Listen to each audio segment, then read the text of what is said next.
আসসালামু আলাইকুম, কেমন আছেন সবাই? আশা করি অনেক ভালো আছেন। বেগুনের রেসিপি তো অনেক খেয়েছেন, কিন্তু নিম বেগুনের রেসিপি কি খেয়েছেন? চলুন শুরু করা যাক নিম বেগুনের রেসিপি। প্রথমে কিছু বেগুন নিয়ে নেব। বেগুনগুলোকে কেটে নেব। আপনার ইচ্ছে মতো আপনি টুকরো করে নিতে পারেন, বড় কিংবা ছোট।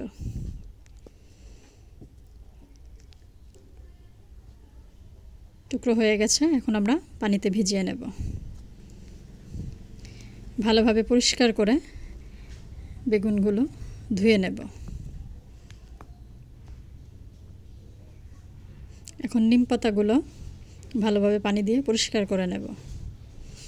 পরিষ্কার করে নেবার পর ভালোভাবে পানি ঝরিয়ে নেব। এখন নিম পাতাগুলো বেছে রাখব।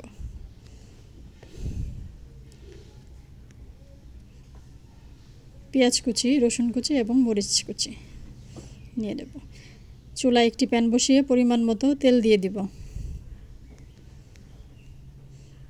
তেল গরম হয়ে আসলে নিম পাতাগুলো দিয়ে দিব এবং মুচমুচে হওয়া পর্যন্ত ভেজে নেব।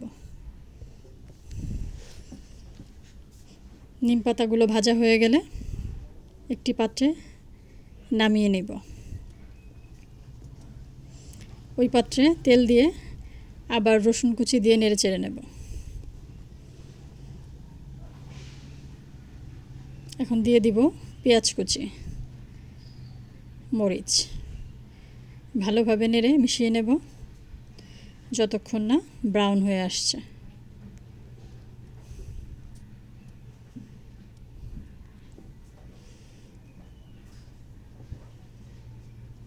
এখন আমরা দিয়ে দেব কেটে রাখা বেগুন।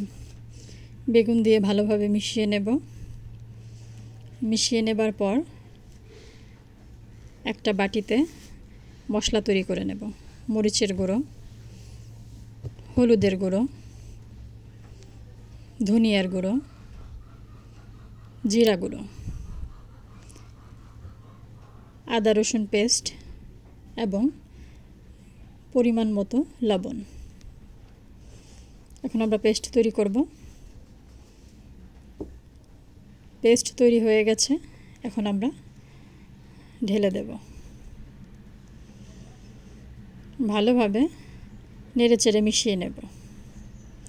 এই রান্নাটা খুব চটজলদি হয়ে যায়, খেতেও খুব মজা। যাদের বাসায় ডায়াবেটিস পেশেন্ট আছে তাদের জন্য অনেক উপকারী। শুধু ডায়াবেটিস পেশেন্ট নয়, ছোট বড় সবার জন্য উপকারী। এই রান্নাটা ঢেকে রান্না করতে হবে না, নেড়ে চেড়ে অনবরত রান্না করতে হবে। এখন আমি দিয়ে দিব ভেজে রাখা নিম পাতাগুলো। তৈরি হয়ে গেল আমাদের নিম বেগুনের রেসিপি। এই রেসিপিটা অনেক মজা, অবশ্যই একবার ট্রাই করে দেখবেন। আর আজকের এই রান্নাটা যদি ভালো লাগে, সাবস্ক্রাইব, লাইক, কমেন্ট করে আমার পাশে থাকবেন। সবাইকে অনেক ধন্যবাদ।